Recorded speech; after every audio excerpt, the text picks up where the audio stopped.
You can't tell the story of the Monterey Peninsula without at least addressing some of its rich history.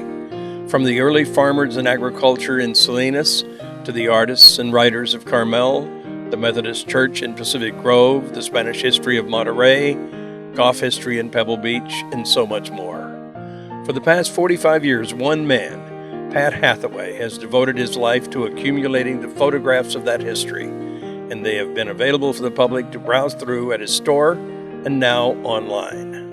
This is RV Dream New Radio. We're in downtown Monterey. We're at California Views, and our guest today is Pat Hathaway, who we've known for 30 years, I guess. How are you today, Pat? I'm doing great. Thank you for having me on. Tell me where we are and tell me what this is that we're looking at This here. is California Views Photo Archives, the home of over 80,000 historical images that date back to the 1850s. Everybody uses this for their own just enjoyment in the house, but also a lot of books and periodicals and all kinds probably of... over 150 books, movies, documentaries. The BBC just used some in a program they did called Big Blue Live. It's an international resource. You have been doing it. I know you just had you had your 45th anniversary. 45 years of collecting and preserving Monterey and California history. Let's talk about you just for a second. Did you grow up in this area? I grew up in Pacific Grove, have lived in the same house for 50 years. And, wow. That's a unique thing. It is. And so you went to Pacific Grove High? I went to PG High, Lighthouse School, graduated in 67, and then Uncle Sam had a better idea. Said, we need you in Vietnam, and I went to Vietnam. And went to Alaska and did photography in both places, and got out of the Army and said, I don't want to work for anybody else, and this is what I ended up doing. So was photography your passion? One of my passions. One of your passions. So after Vietnam, and you came back here, back to Monterey, mm-hmm. and then what? Did you start this then? The widow of a local photographer had offered the collection to the city and to the museum, and they turned it down, and I saved it from going to the dump. Oh. And that was it. She was going to toss it. Well, she'd offered it for free to the museum and to the city, and they didn't want it. Wow. And she put an ad in the paper to have it hauled to the dump, and when I asked her, what do you want for it, and she wanted to pay me to take it to the dump because she couldn't give it away. Wow. And were there some great pictures in there? Lots of great pictures. The one of building Bixby Bridge is one of my favorite photos. Right. So in this collection now, you just went from there, and most of these collections came from people like her? The estates of photographers or people who knew photographers or people who just had collected and saw that I was preserving this and making it accessible to the public, and said, oh, we have a shoebox full, or we have a trunk full, or we have a garage full, and it just snowballed from there. So you're known for your photography and for your collection, but you also, I was thinking you got to be one of the great historians of this area as well because of those pictures. Am I right? Well, historians in the sense that relating to the photographs. Right. If you ask me about the Spanish period, there's no photography to relate to, so it's starting maybe 1890s, 1880s forward.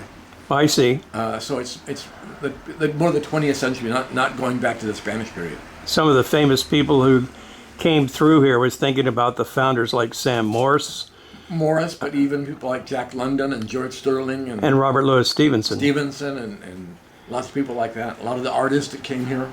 So do you have some history of those people with photography? Yes, I do. Including Stevenson? Stevenson and Steinbeck and Ricketts and Jack London and George Sterling and you name it. And when you look back at that period of time as the communities are being formed, Pacific Grove in the late 1890s, 80s, something like that, and is there a romance to it? Romance.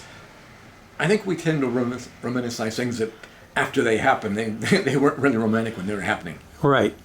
But so many creative people. I mean, at one time, Carmel was 60% artists and writers and so on. But it was even a hard time for them. I mean, they had to go live off the land pretty much.